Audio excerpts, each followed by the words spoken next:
বোন আমার, 12 বছর 15 বছর বয়সে তুমি কেন বিবাহের পূর্বে আরেকজনকে তোমার শরীর ধরতে দাও? আর যুবক ভাই আমার, কি বলিস কি তুই? এই পৃথিবী আর পৃথিবীতে যা আছে এর চেয়ে মূল্যবান হচ্ছে এই মেয়েটা। তো এরকম মূল্যবান একটা জিনিস ওর ধরে ছুঁয়ে তুই ওকে ওর মূল্য কমিয়ে দিবি? এত বড় জুলুম ওর প্রতি তোর! তুই আল্লাহকে ভয় করিস না, তাই বলে এতটা এতটা কি বলিস তুই? তুই কি কারো গাড়ির গ্লাস ভাঙছিস জীবনে? না। কেন? ওর লস হবে। তুই কি কোনোদিন কোনো মানুষকে ঘুষি দিছিস? না। কারণ তাহলে ও বেচারা কষ্ট পাবে। তুই কি জীবনে কারো পেটে ছুরি ঢুকাই দিছিস? না। ও মরে যাবে, তাহলে ওর ফ্যামিলি ক্ষতিগ্রস্ত, লসে পড়ে যাবে। তুই কি কারো টাকা মারছিস কোনোদিন? না। তাহলে ওর ফ্যামিলির টাকার কারণে কষ্ট পাবে। তাহলে তুই কেন তুই এত ছোট ছোট বিষয়গুলো খেয়াল রাখিস যে আরেকজনের লস হবে? তাহলে তুই এই মেয়েটার জীবনটাকে তুই কি করলি?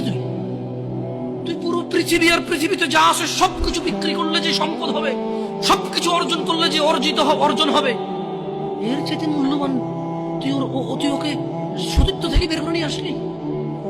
তুই তোর সামান্য ডিজায়ার ফুলফিল করার জন্য, যেটা আল্লাহ তোর জন্য বৈধ করেছে, কবুল বললে তোর বাপের দোষ, আল্লাহর তো দোষ না।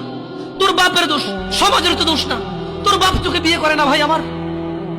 তোর বাপ মনে করে তুই ছোট, 18 বছর বয়স তোর বাপ মনে করে তোর বাপ 16 বছর বয়সে হস্তমৈথুন করছে, তোর 22 বছর তুই এখনো ছোট নুনু খাস, দুধু খাস।